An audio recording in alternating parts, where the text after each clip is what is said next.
This is Dr. Ankur Goswami, Assistant Professor in Government Engineering College, Bikaner, in the Computer Applications. Today we are going to discuss Artificial Intelligence, and today's topic is learning.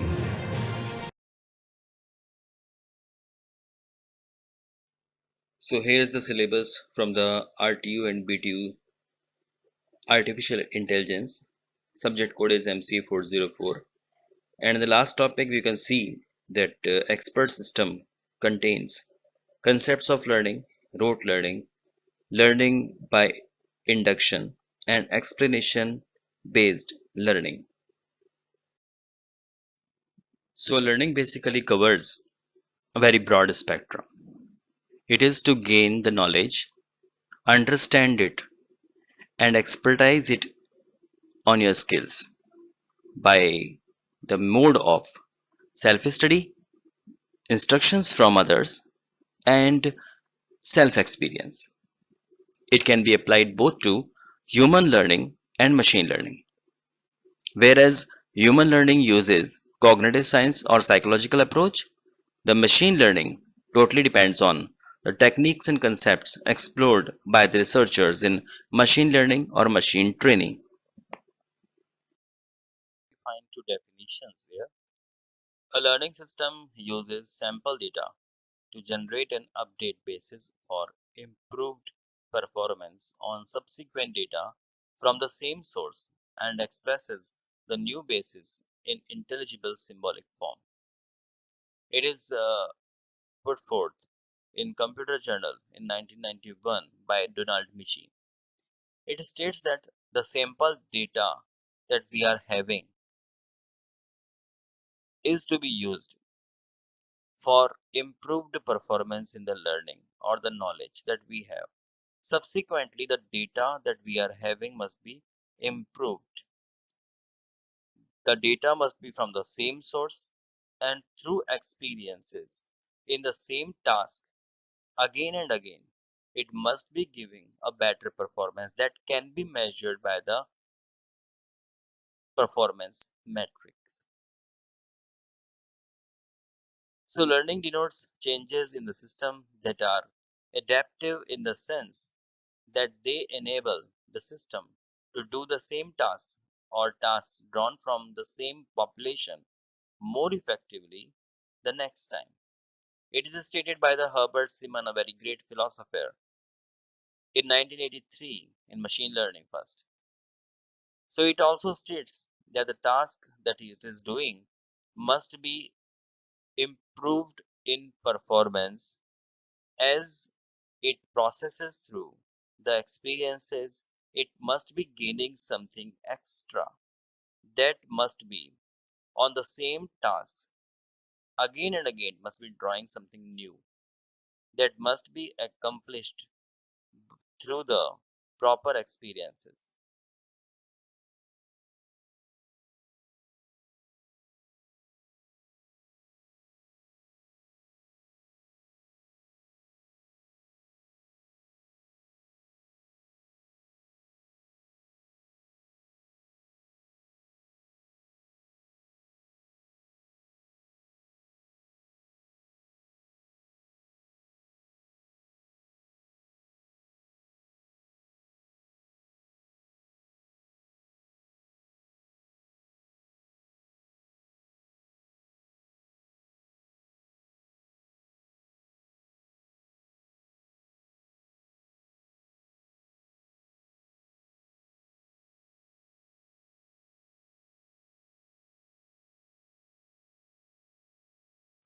So improved performance must be measured upon the input that we are having, the base data that we are having, and it must be measurable and comprehensible. It must be comprehend in any symbolic form. So well posed learning problem may be termed as the data that we are having for the task T, and we are processing them through experiences, and then the performance matrix states and comprehends the betterment of the performance. So we can say if P, the performance, improves with the experiences, in the environment for the task is known as learning. So as we all know that agents are used to perform the actions in certain type of environment, and then we record the result through sensors to improve the performance of the agent in our next experience. So learning is the improvement of the performance in some environment through the acquisition of knowledge resulting from the experience in that environment. So agents who are to represent the result and better performance in each and every action it performs in a certain type of environment, a same environment that we are having right now. And sensors are to be used to comprehend that change, that advancement, that improvement through the agents in any task, and that is learning. So we can find learning in so many examples. Like if we are about to test whether the person is corona positive or not, or it is negative. So to identify the possibility of the coronavirus attacking on the person can be solved through the artificial intelligence and through the learning. So we have one task that is to be performed, and the task is to identify the possibilities of the corona in a person. And we have for us the premise, the input data as in symptom databases of the patients that we have just learnt through various sources from Italy, from China, from so many other countries where we have seen so many patients who are having attacked by the corona and what are their symptoms we have gone through with. So we have database of symptoms of the patients attacked by the corona. And now if we perform better to identify the person who is having the negative or positive corona through our experiences, and with effectiveness and the accuracy that we achieve through the experiences, doing again and again, and just enhancing that experience again and again each and every time that we perform the experience, the precision and coverage that we acquire through the experience is our learning. So the task is the same, identification of the possibility of the corona in a person, and the database that we are having is symptom databases of the patient, and we are improving the database day by day, experience by experience. And the precision, the accuracy that we attain, and the coverage area, the number of people we just try to identify attacked by the corona positive or negative, is our performance matrix that we are having. So to identify a possibility of corona through a large extent of persons, and if we found out it very accurately with precision, so it is our learning. The same here we found in example 2, that how a person speaks, how a person writes, how efficiently and how beautifully it writes and speaks can be an example of the learning. So it is the speech recognition. The task is speech recognition, and the database that we are having is the person's voice, vocals, and handwritten materials as our database that is classified as good speech. So we are having the classified database of a speech, and the percent of words, the percentage of word that we just speak very accurately, correctly recognized by the computer, is our success. That is the success of learning. That is our learning. So experience by experience, errors by errors, we are learning so many other things. And if we just pass ourselves by attaining the accuracy and the percentage of word we speak very accurately, correctly, so it is the speech recognition. We speak or we recognize. The task was to recognize the speech, and if we accurately recognize the words very correctly, through the speakers. So it is our experience, and the performance metrics can be indicated by the correct word recognized in a speech recognition system. So in machine learning also, we attain the same learning process through various tasks. In speech recognition and handwriting, the task is requiring the adaptive system that has been told by others, used by others, and now we, the machine, are adapting the same thing in speech recognition and the handwriting. But in game playing, there is a certain situations where the player adapts some new strategy, and experience by experience, or learning by learning, or gaining the knowledge with experience, we can attain so many other possibilities of the result to be get better. So we have thousands of handwritten codes for the game playing, and we are now inculcating some more codes for the machine that he can use, or it can use in the game playing technology. Animals and human learning insight, that is the cognitive science approach, and language learning is another task that can be achieved through experience, and we can use it in capability enhancement through the data mining and so on. So machine learning has its own scope in learning. So we can say that there are basically the types of learning that we are having, right, is supervised learning, where some inputs are to be given and are to be processed to generate the same output. Unsupervised learning means we are given with the patterns, and we'll have to follow that pattern to recognize the next that is upcoming using the supervised learning. Unsupervised learning. And there are one more type of learning is reinforcement learning. Reinforcement learning means where we are reinforced again and again to learn.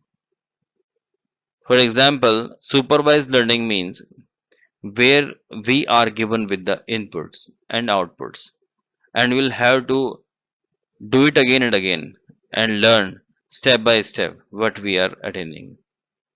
Like if we are learning the driving of a car, we are told that how to start a car, how to make changes to the gears, how to just speed up, how to turn the car, how to stop the car, how to just learn the signals. So it is the supervised learning. And unsupervised learning means if we are given with the patterns that in a specified type of learning that we have just gone through with, we have basically two types of knowledge acquirement, that is declarative knowledge, and another one is procedural knowledge. Like we can say in any concept reading, whenever we are going through with the concepts or some preferred values of parameters that the experience or experiment requires, or grammar, or any taxonomy that we'll have to follow, these sort of knowledge acquirement is a declarative type, that no need is there for any procedural or experimentation in that knowledge, like concepts and predefined values, parameters, grammar, and taxonomy. It holds forth all the concepts that we are having in a form of declaration. But in the procedural knowledge, like rules that we form, rules that we change, and changing the strategies in the game playing.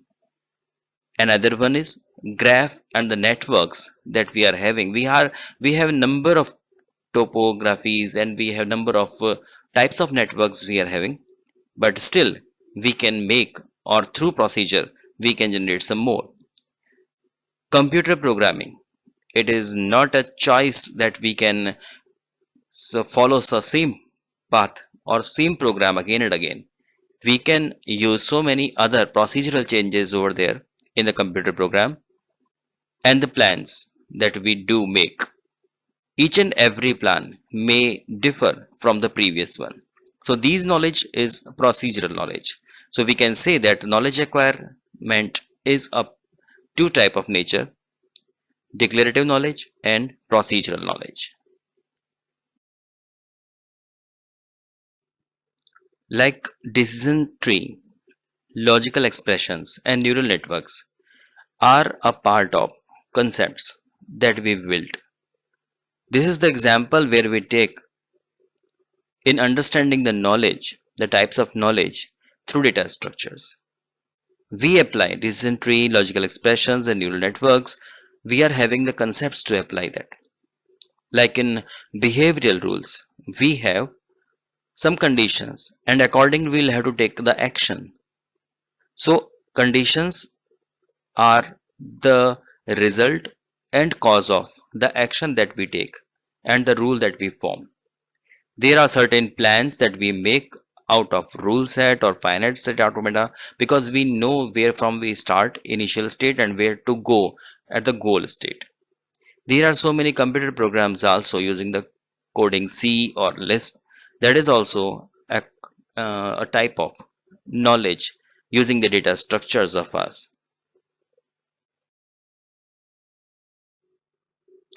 And to acquire the concepts and grammars, we use declarative knowledge. And for that, we use inductive inferences. Inductive inferences that plays a very vital role in concept learning and grammars because we will have to form new sentences using previous records of data, the grammar, the rule set that we are going to form, but according to the situation, we don't know whatever may be coming, and we'll have to follow the rules and grammars, and then we'll have to code the concept and grammars. Like preferred values of parameter uses evolutionary learning, and taxonomy is used for classification. And classification means clustering and aggregating and generalization. So there are some of the taxonomies that uses the clustering. So it is the part of declarative knowledge that we are having, and this is the strategic acquisition of the knowledge. So procedural knowledge has its own strategies of acquisition of knowledge in rules and rule strengths, graphs and networks, computer programs and plans. It may use analogical induction, reinforcement learning, evolutionary learning, and stochastic learning. There are lots of learning methodologies that we are having right now to acquire the knowledge for procedural as well as declarative knowledge. So to discuss something more about the explanation based learning, we have concept learning here. It is used in classification and clustering. It is also called the concept learning. It consists of learning a description through which we will have to process the required data that we are having with us, and we will have to cluster it, we will have to classify it according to the classes and objects and the descriptions that is typically provided to us to predict whether the new object fits in the class or not. So classification, like defective or okay products that must be classified. Some of the memographic classifications may be there, like it is the person of this locality or this region or this country or this state is infected with the coronavirus or not. So mammography is also a classification process that is using the concept learning or explanation based.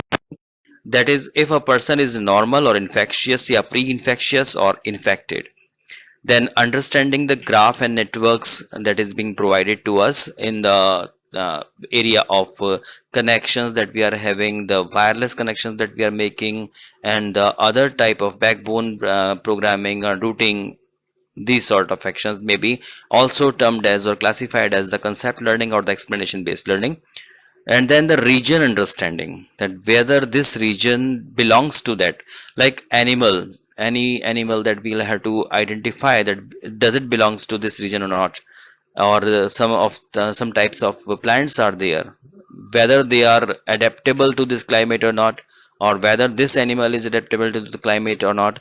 This is the identification and classification process that can be done only through the concept learning, and this is the knowledge acquisition and learning process that we'll have to apply for the explanation. So while discussing with the concept learning, we have two formats available here: deduction and induction. Whereas deduction means the hypothesis that we are having. We have so many hypotheses given with us, and any one of it may be dependent on the facts that we have been provided with. So as a premise, we have hypothesis and facts both given to us. So this we can take an example of this identification of any product, that it is a defective piece or not, or any animal that belongs to that category or the class or not. So if we want to identify or cluster the type of animal, or put any animal into or fit any animal into any category, we can deduce the operation, we can use the deduction operation for the learning. So we are given with the hypothesis that we are having there, and the facts about the animal, like it has whiskers, it has four legs, it has a tail, it has a neck very long, and it has that much of teeth, number of teeth. It can be described in numbers, the categories, ordering, and so many other types. So if we are having that hypothesis and fact given, and the next situation that we are given with is the hypothesis totally depends upon the facts. So each and every hypothesis that we are having must be depending on the facts. But some of the hypotheses, according to the experiences, may be proven wrong or false. So it may be of the false hypothesis or the true hypothesis that belonging to the category or not. So after applying the modus ponens rule, we can find that if we have true hypothesis and true fact, and our premise was true hypothesis and true facts, and axiom is hypothesis totally depends on fact. That means all the facts that we are having is proven to be true. So deduction means we are having so many hypotheses and we are generating the facts. So it is deduction. But in induction, just take an example. A person is watching at the animals. Now, first of all, he sees 5 white tigers. So he induces that tigers are white. So with whiskers, with legs, with tails, with that sort of features that he is having in the tiger, he also states that all the tigers are white. So the induction is tigers are white. But after some time, he again come across one more tiger that is yellow in color. So his hypothesis must be or maybe failed. So this is the induction, that we are whatever we are having in our premise, we are just justifying our facts according to that. So our facts are not dependent on the hypothesis. We are depending our facts whatever we are seeing or watching or we are gathering the information of. So if we find any information incorrect to our previous one, so this method is known as the induction. So induction means we are inducing that certain type of identification rules or strategies or hypothesis is true for our fact gathering. So clustering and classification doesn't fall in this category because we are generating our rules. We are trying or basing ourselves on some of the. So in next lecture of artificial intelligence, we will be discussing something more upon example sets of learning in induction learning and explanation learning. So bye for now. This is Dr. Ankur Goswami from Department of Computer Applications, Engineering College, Bikaner.